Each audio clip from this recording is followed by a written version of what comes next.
उसमें शायद आरजीएचएस की जो क्लेम की क्लियरेंस है वो शायद रह गई, हो सकता है राजन जी वैसे इसमें कुछ कहें। राजन जी, आप जर्नलिस्ट की अप्रोच से भी देखते हैं, आप पूर्व कर्मचारी भी रहे, लेकिन क्या आप देखते हैं पिछले बजट की एग्जीक्यूशन को और अब आने वाले बजट में, और खासतौर से आरजीएचएस की भी कर्मचारियों की मांग रहती है? देखिए शशि जी, दो बातें हैं। एक तो ये है कि बजट में क्या होगा और क्या होना चाहिए, इस पर तो बात करने का कोई महत्व नहीं है, इसलिए कि अब चंद समय के बाद में ही बजट आने वाला है। इसका महत्व है राजन जी, क्योंकि अभी वित्त मंत्री भी जवाब देंगी, मुख्यमंत्री भी जवाब देंगे, और उसमें भी काफी इंक्लूजन की संभावनाएं रहती है। नहीं, पर बजट पहुंचाएंगे।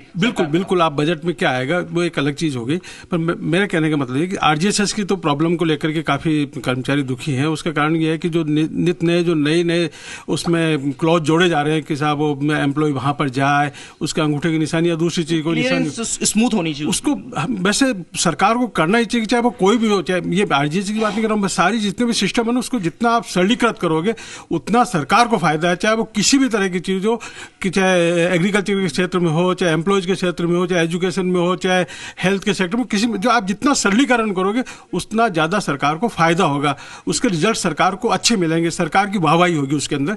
इसलिए करना ही चाहिए कि जितने कॉम्प्लिकेशन है उन सबको हटा करके सरकार को बिल्कुल स्मूथ व्यवस्था कर देनी चाहिए, जिससे कि सारी चीजें आसानी से हो सके। नंबर एक कर्जा जो है प्रदेश पे लगातार बढ़ता जा रहा है, 6,08,813 करोड़ का ये फिगर आए 6 मंथली रिव्यू में। तो इसके क्या कोई आपको समाधान दिखता है कि दूरगामी कोई 25 साल 50 साल में भी कोई समाधान करके कर पाए? देखिए शशि, सबसे पहले हमको ये सोचना पड़ेगा कि हमको डेवलपमेंट चाहिए या ये कर्जे वाली बातें करनी चाहिए। देखो, डेवलपमेंट करेंगे तो कर्जा निश्चित रूप से बढ़ेगा, कोई सी भी गवर्नमेंट हो, चाहे कांग्रेस गवर्नमेंट हो, चाहे बीजेपी गवर्नमेंट हो, चाहे कोई किसी तीसरी वामपंथी गवर्नमेंट है, वहाँ भी यही स्थिति आपको मिलेगी।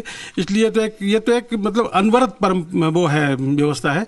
फिर भी सरकार को कोशिश ये करनी चाहिए कि जो उनके प्रशासनिक खर्चे हैं या जो दूसरे खर्चे हैं जिनका कोई महत्व नहीं है, और जो फ्री बीज वाली जो है, उन चीज़ों को कंट्रोल करके करें तो काफी कुछ इसको कम नीचे लाया जा सकता है, इनको कम किया जा सकता है। फ्रीबीज कंट्रोल करने की महत्वपूर्ण बात कही है आपने यादव साहब। फ्रीबीज कंट्रोल करने की बात राजन जी ने कही है, लेकिन चाहे कांग्रेस